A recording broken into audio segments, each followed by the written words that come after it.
There is one mystery that we still have not talked about within Splatoon, and we've only touched on it a little bit. We've constantly talked about villains and who the next big bad is going to be, but there's one villain that we haven't really sat down and talked about its main reason for taking over. Today I'm talking about the mini clone himself, Little Judd. How could a little sweet innocent cat like Little Judd become the next big bad? Well, what if I told you there were multiple, and I mean multiple factors going against him right now? By the end of this video, my job is to prove to you that he is not just an innocent, sweet little cat and a clone of Judd, but maybe something more. So before we can figure out what Little Judd's master plan is, we have to back up to the origins of Little Judd and Judd in the very beginning.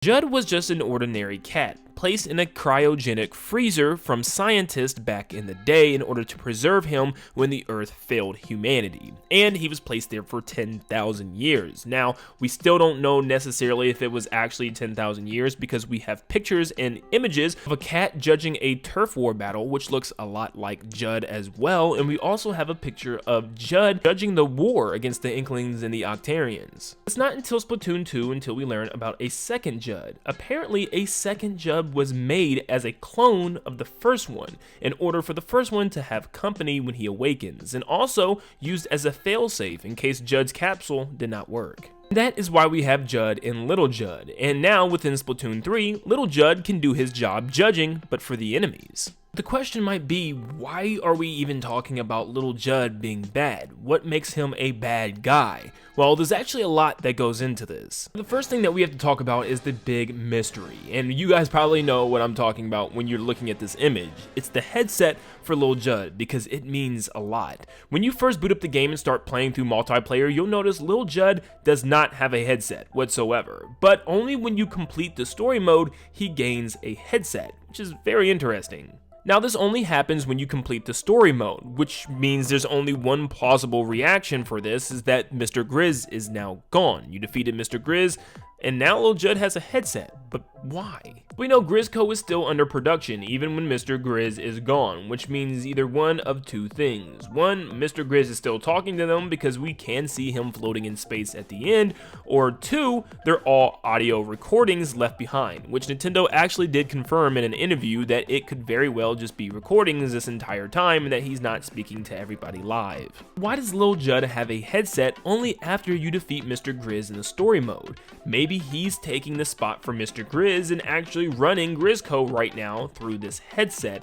on the side. After all, we know that Mr. Grizz's main plan was simply to bring back mammals because there really are none anymore, and he was the last one on the Earth a long time ago, and he probably just wanted more friends like him as well. So he tried to execute his plan and failed, trying to turn everybody on the Earth into mammals. And maybe the other mammal, Little Judd, is also having the same thoughts. The only two mammals that we know of currently that are left on the Earth are Judd and Little Judd, the two cats. Yeah, there was a Splatfest that also was like cat versus dog, so I guess technically there should be dogs, but I don't know. With Mr. Grizz floating around space to wherever, we only have two mammals once again on the Earth with Judd and Little Judd, and maybe Little Judd is just not too happy with that.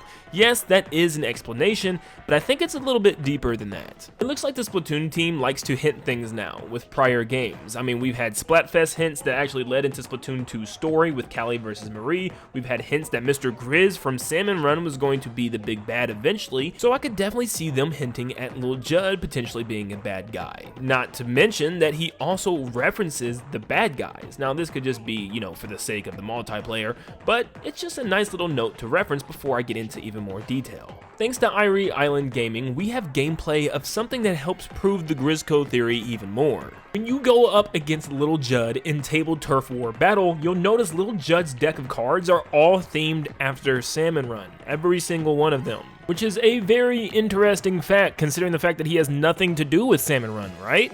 I told you, maybe that headset actually does tie into the fact that he could be the new leader of Grizzco. Enough about Grizzco and Salmon Run right now, because I think Little Judd's intentions are a lot deeper and they kind of go after something completely different. We get more information about Little Judd through the official Nintendo website for Splatoon 2, where it states Little Judd is a clone of Judd. His cells were placed in the same cryogenic sleep capsule as an insurance measure in case Judd didn't wake up. His origins as a clone are a source of personal anxiety. So that's very interesting. Lil Judd has anxiety over the fact that he knows that he's just a clone and his main purpose was just to keep Judd company, but also he knows that he was used as a failsafe. In case Judd didn't make it out alive, he would be his replacement. And Lil Judd is getting actual anxiety over this, which is kind of sad if you think about it. A lot of fans also noted that this could also be the source of Lil Judd's inferiority complex, where he's just not happy with who he is, and he's trying to figure out what's his main purpose because he doesn't want to just be a clone. You know, he's having anxiety over the fact that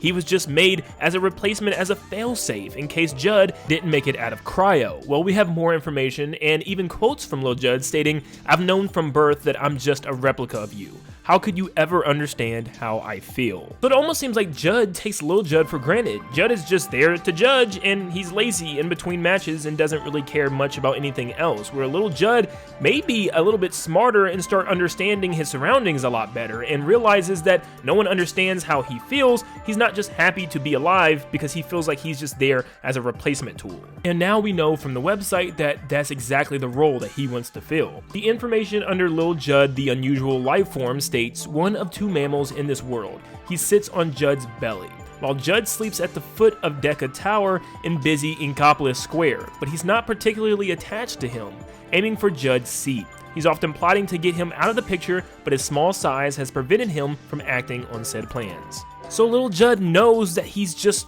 ultimately supposed to be Judd's replacement if something happened to him and just kind of a friend to keep Judd company. And Lil Judd says, you know what, I'm just going to take this as my main priority now. I am going to replace you. And he's actually been making plans to replace Judd this entire time, which might just go as a cute little funny thing for a lot of people, but actually it could be a lot more serious than it looks. Obviously, it's not just a one joke gag and it's over. We've been seeing lots of dialogues just stating how much Lil Judd is trying to get rid of Big Judd. And we actually got even more information on this within Splatoon 3's story mode, Sunken Sea Scrolls. Toward the end of the scrolls is where we get some of the most interesting information, and number 23, the second to last page, we get information on Judd and Little Judd in some weird diagram.